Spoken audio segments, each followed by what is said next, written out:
सीधे लिए चलते हैं पूर्वोत्तर के मुख्यमंत्रियों से। प्रधानमंत्री नरेंद्र मोदी कोरोना के मामलों को लेकर बातचीत कर रहे हैं वीडियो कॉन्फ्रेंसिंग के जरिए। आप लोग और एक प्रकार से पूरा देश और विशेष करके हमारे हेल्थ वर्कर्स हर किसी ने अपनी अपनी जिम्मेवारी निभाने के लिए गत 1.5 साल से लगातार परिश्रम किया है। नॉर्थ ईस्ट की भौगोलिक चुनौतियों के बावजूद टेस्टिंग और ट्रीटमेंट से लेकर वैक्सीनेशन का इंफ्रास्ट्रक्चर तैयार किया गया है। और विशेष रूप से आज मैंने देखा कि आपने जिस प्रकार से, कि ठीक है 4 राज्यों को अभी इंप्रूव करना बाकी है, लेकिन बाकियों ने बड़ी सेंसिटिविटी के साथ वेस्टेज को बहुत बड़ी मात्रा में रोका। इतना ही नहीं, आपने हर वायरल में से मैक्सिमम यूटिलिटी का भी काम किया और एक प्रकार से आपने प्लस प्रयास किया। तो मैं आपके सभी हेल्थ सेक्टर में काम करने वाले साथियों को बधाई देता हूं। और जिन 4 राज्यों में अभी कुछ कमी महसूस हो रही है, वहां पर भी बहुत अच्छे ढंग से इस काम को किया जाएगा, ऐसा मुझे पूरा विश्वास है। साथियों, वर्तमान परिस्थिति से हम सब भली भांति परिचित है। कोविड की दूसरी लहर के दौरान अलग अलग सरकारों द्वारा मिलकर जो सामूहिक प्रयास किए हैं और उसका परिणाम भी दिख रहा है। लेकिन नॉर्थ ईस्ट के कुछ जिले ऐसे हैं जहां संक्रमण के मामलों में बढ़ोतरी दर्ज की जा रही है। इन संकेतों को हमें पकड़ना होगा। हमें और सतर्क रहने की जरूरत है और लोगों को भी लगातार सतर्क करते रहना पड़ेगा। संक्रमण को फैलने से रोकने के लिए हमें माइक्रो लेवल पर और सख्त कदम उठाने होंगे। और अभी हेमंता जी बता रहे थे कि उन्होंने लॉकडाउन का रास्ता नहीं चुना, माइक्रो कंटेनमेंट जोन का रास्ता चुना। 6000 से अधिक माइक्रो कंटेनमेंट जोन बनाए। इसके कारण रिस्पॉन्सिबिलिटी तय हो सकती है। उस माइक्रो कंटेनमेंट के जोन का जो इंचार्ज होगा उसे पूछ सकते भाई कैसे गड़बड़ हुआ, क्यों नहीं हुआ, कैसे अच्छा हुआ। इसलिए जितना जोर माइक्रो कंटेनमेंट जोन पर हम लगाएंगे, हम इस परिस्थिति से जल्दी बाहर आएंगे। और बीते 1.5 साल में जो अनुभव हमें मिले हैं, जो बेस्ट प्रैक्टिसेस हमने देखी है, हमें उसका भी पूरा इस्तेमाल करना होगा। देश के अलग अलग राज्यों ने भी नए नए इनोवेटिव तरीके चुना है। आपके राज्य में भी कुछ जिले होंगे, कुछ गांव होंगे, कुछ अफसर होंगे जिन्होंने बड़े इनोवेटिव तरीके से इन चीजों को हैंडल किया होगा। ये बेस्ट प्रैक्टिसेस को आइडेंटिफाई करके उसको जितना ज्यादा हम प्रचारित करेंगे, हमें सुविधा होगी। साथियों, हमें कोरोना वायरस के हर वेरिएंट पर भी नजर रखनी होगी, क्योंकि ये बिल्कुल बहुरूपिया है, बार बार अपने रंग रूप बदल देता है और उसके कारण हमारे लिए भी चुनौतियां खड़ी करता है। और इसलिए हमें हर वेरिएंट पर बहुत बारीकी से नजर रखनी पड़ेगी। म्यूटेशन के बाद ये कितना परेशान करने वाला होगा, इस बारे में एक्सपर्ट्स लगातार स्टडी कर रहे हैं।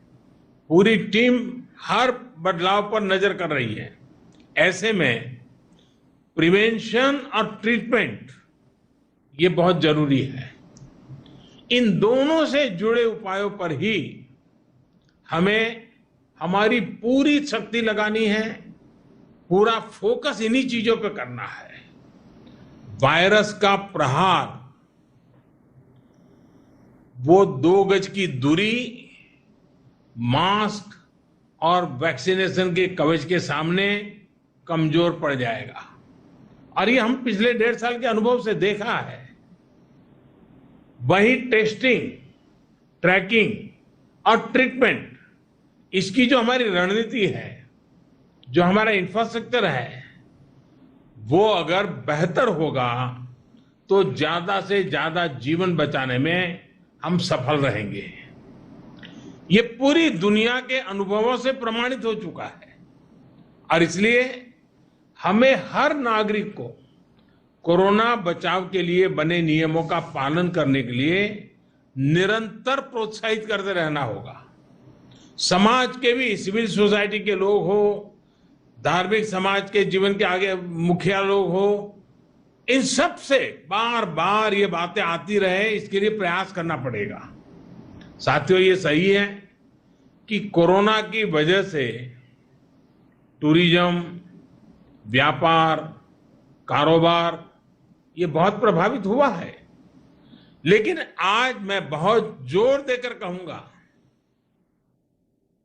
कि हिल स्टेशन में, मार्केट्स में बिना मास्क पहने, बिना प्रोटोकॉल का अमल किए बिना भारी भीड़ का उमड़ना, मैं समझता हूं एक चिंता का विषय है, ठीक नहीं है।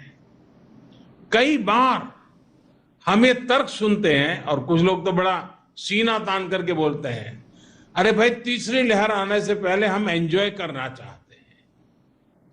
ये बात लोगों को समझाना जरूरी है कि तीसरी लहर अपने आप नहीं आएगी। कभी कभी लोग सवाल पूछते हैं, तीसरी लहर की क्या तैयारी की है, तीसरी लहर के लिए आप क्या करेंगे।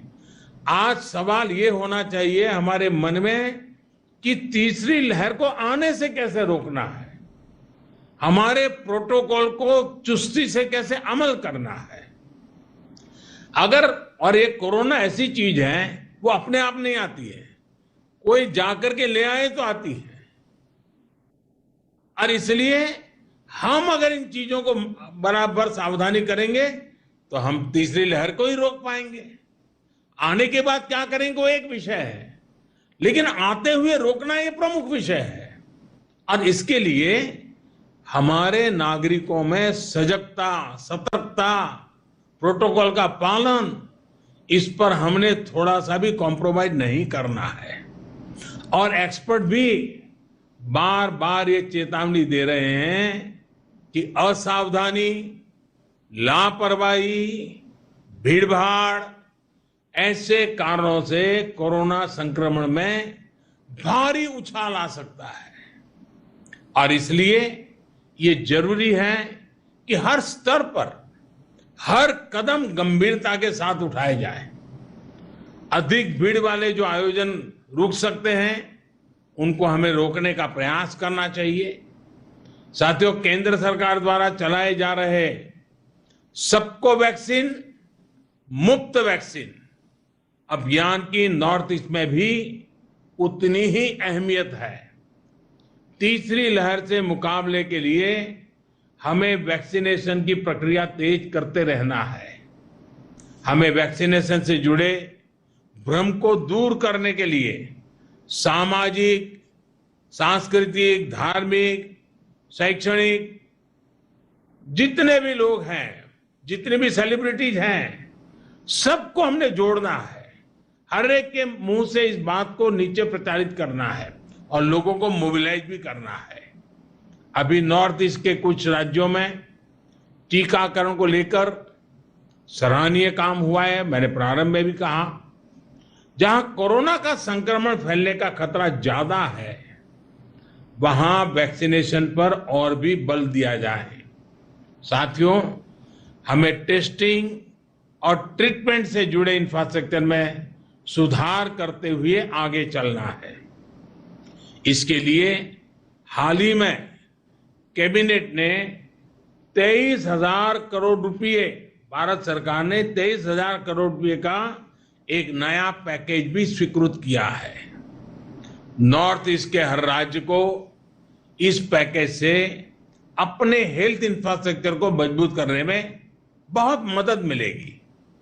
इस पैकेज से नॉर्थ ईस्ट में टेस्टिंग, डायग्नोस्टिक, जीनोम सीक्वेंसिंग, इसको बहुत बढ़ावा मिलेगा। जहां केस बढ़ रहे हैं वहां तुरंत आईसीयू बेड कैपेसिटी बढ़ाने में भी इससे मदद मिलेगी। विशेष रूप से हमें ऑक्सीजन पर पीडियाट्रिक केयर से जुड़े इंफ्रास्ट्रक्चर के निर्माण के लिए तेजी से काम करना होगा। पीएम केयर्स के माध्यम से देश भर में सैकड़ों नए ऑक्सीजन प्लांट्स लगाए जा रहे हैं और मुझे खुशी हुई आप सभी मुख्यमंत्रियों ने इस काम में जो तेजी से प्रगति हो रही है इसके लिए बहुत संतोष व्यक्त किया। नॉर्थ ईस्ट के लिए करीब 150 प्लांट स्वीकृत हुए हैं। मेरा आप सभी से आग्रह है कि जल्द से जल्द पूरे हो, कहीं कोई बाधा ना आए, इस पर भी एक दृष्टि रखें और इसके लिए आवश्यक जो मैन पावर है, स्किल मैन पावर है, उसको भी तुरंत साथ साथ तैयार कर लीजिए ताकि बाद में जाकर के वो दिक्कत ना आए। नॉर्थ ईस्ट की भौगोलिक स्थिति को देखते हुए अस्थायी अस्पताल बनाना भी बहुत जरूरी है। एक और अहम विषय है, जैसे मैंने प्रारंभ में कहा और फिर भी एक मैंने उल्लेख किया, ट्रेन मैन पावर का। जो ऑक्सीजन प्लांट लग रहे हैं, जो आईसीयू वार्ड बन रहे हैं, जो नई मशीनें ब्लॉक स्तर के अस्पतालों तक पहुंचाई जा रही हैं, उनको सुचारू रूप से चलाने के लिए ट्रेन मैन पावर भी आवश्यक है। इससे जुड़ी जो भी मदद आपको चाहिए केंद्र सरकार वो उपलब्ध कराएगी। साथियों, आज हम पूरे देश में 20 लाख से अधिक टेस्ट प्रतिदिन करने की क्षमता तक पहुंच चुके हैं। नॉर्थ ईस्ट के हर जिले में, विशेष रूप से अधिक प्रभावित जिलों में टेस्टिंग इंफ्रास्ट्रक्चर को प्राथमिकता के आधार पर बढ़ाना होगा। यही नहीं, रैंडम टेस्टिंग के साथ साथ हम क्लस्टर वाले ब्लॉक में एग्रेसिव टेस्टिंग करें, इसको लेकर भी हमें जरूरी कदम उठाने चाहिए। मुझे पूरा विश्वास है कि हम सबके सामूहिक प्रयासों से, देश की जनता के सहयोग से हम कोरोना संक्रमण को सीमित रखने में जरूर सफल होंगे। मैं फिर एक बार आज विस्तार से नॉर्थ ईस्ट की चर्चा करके बहुत स्पेसिफिक विषयों पर हम चर्चा कर पाए। मुझे विश्वास है कि इन चीजों से आने वाले दिनों में नॉर्थ ईस्ट में जो थोड़ी बढ़ोतरी दिख रही है उसको तुरंत रोकने में हमारी पूरी टीम काम करेगी और सफलता मिलेगी। एक बार फिर से आप सबका बहुत बहुत धन्यवाद और मेरी आपको बहुत शुभकामनाएं हैं। जल्दी से मेरे नॉर्थ ईस्ट के भाई बहन कोरोना से मुक्ति का आनंद ले। हम रुकेंगे यहाँ पर एक और छोटे से ब्रेक के लिए। बने रहे हमारे साथ, देखते रहिए।